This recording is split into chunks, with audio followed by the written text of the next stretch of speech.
Nous allons voir un histo-tuto sur les indépendances et la construction des nouveaux États, un mouvement qui s'accélère après 1945. Nous sommes page 114 du manuel. On voit sur cette carte qu'une grande partie de l'Afrique et de l'Asie du Sud-Est est constituée de colonies en 1945, colonies qui peu à peu acquièrent leur indépendance. C'est un mouvement qui va de 1945 jusque dans les années 1980. Plusieurs acteurs sont importants lors de cette période de décolonisation. Je rappelle que une colonie est un territoire qui est administré par un État à son propre profit.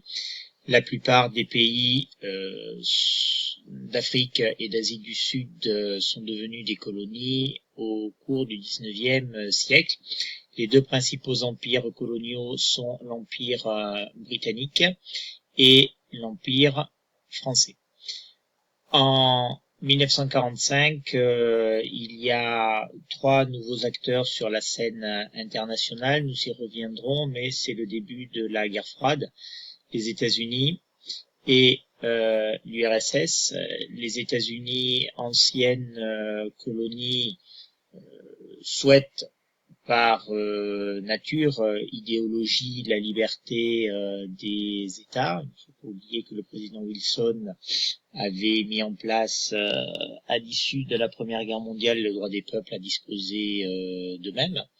Quant à l'URSS, il s'agit d'un pays communiste dans lequel donc l'égalité est une valeur importante. Ces deux grands qui se font face à partir de 1945, nous y reviendrons, poussent aux décolonisations. Bien entendu, ils ont aussi quelques arrière-pensées. Les nouveaux États décolonisés, qui sont des pays très pauvres, peuvent rentrer dans leur sphère d'influence. Enfin, dernier acteur, l'Organisation des Nations Unies, créée en 1945, représente toutes les nations du monde, et au fur et à mesure que les nouveaux États indépendants rentrent à l'ONU, ils votent en faveur de l'indépendance des pays qui restent encore des colonies. Dernière chose importante, dernier facteur, les pays colonisateurs, qui sont essentiellement des pays européens, sont bien souvent épuisés par la Seconde Guerre mondiale. La France et l'Angleterre notamment, ils ne sont plus à même non plus d'offrir réellement un modèle à leurs colonies. Nous voyons également que la décolonisation va donner lieu à des conflits, souvent longs et sanglants, sur fond de guerre froide.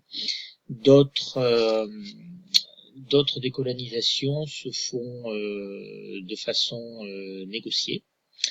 Enfin, les pays nouvellement décolonisés essayent de s'organiser. C'est le cas, par exemple, à la conférence de Bandung en Indonésie en 1955. Page 112, on observe sur la frise chronologique que les indépendances qui concernent la France sont jalonnées par des crises majeures, des guerres d'indépendance. La guerre d'Indochine de 1946 à 1954, qui se poursuivra par la guerre du Vietnam avec l'implication des États-Unis, et la guerre d'Algérie à partir de 1954, qui marque encore l'histoire contemporaine de la France. Page 116, l'indépendance de l'Inde est souvent présentée comme un exemple d'indépendance négociée.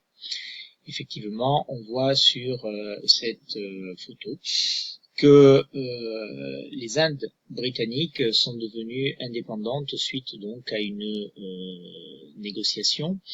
Mais cette négociation a abouti à ce que l'on a appelé la partition de l'Inde entre une union indienne à majorité hindoue et un Pakistan lui-même coupé en deux, Pakistan occidental et Pakistan orientale, qui est devenue aujourd'hui le Bangladesh, à majorité musulmane. En effet, si cette partition de l'Inde n'a pas posé de problème d'un point de vue politique, les suites de la décolonisation vont donner lieu à de multiples massacres suite au déplacement de populations. On voit ici les chiffres qui sont donnés en millions des déplacements de population entre les deux nouveaux pays. À l'opposé, l'Algérie française est considérée comme une guerre d'indépendance, comme l'exemple même de l'indépendance particulièrement violente. C'est dû essentiellement au caractère très particulier de l'Algérie. En effet, comme il est précisé dans l'introduction, l'Algérie a un statut très particulier dans les colonies françaises puisque c'est la seule colonie de peuplement qui est constituée de départements français et dans laquelle il y a près d'1 million de Français. Cette situation va amener les Algériens français et le gouvernement à refuser toute négociation et à rentrer dans l'engrenage de la guerre, dans laquelle il y aura des implications extrêmement violentes avec la torture, avec les attentats et au final une véritable catastrophe puisque la fin de la guerre en 1962 entraînera le rapatriement de la quasi-totalité des Français d'Algérie, soit près d'1 million de Français qui arrivent et qui s'installent en métropole.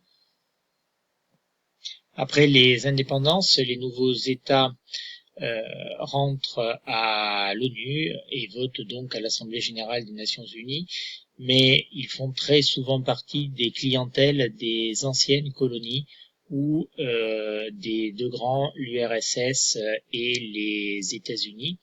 De fait, beaucoup d'anciennes colonies restent liées culturellement, souvent par la langue, mais aussi économiquement à leur ancienne colonie, et ce, en dépit d'un mouvement des non-alignés qui fonctionne assez peu.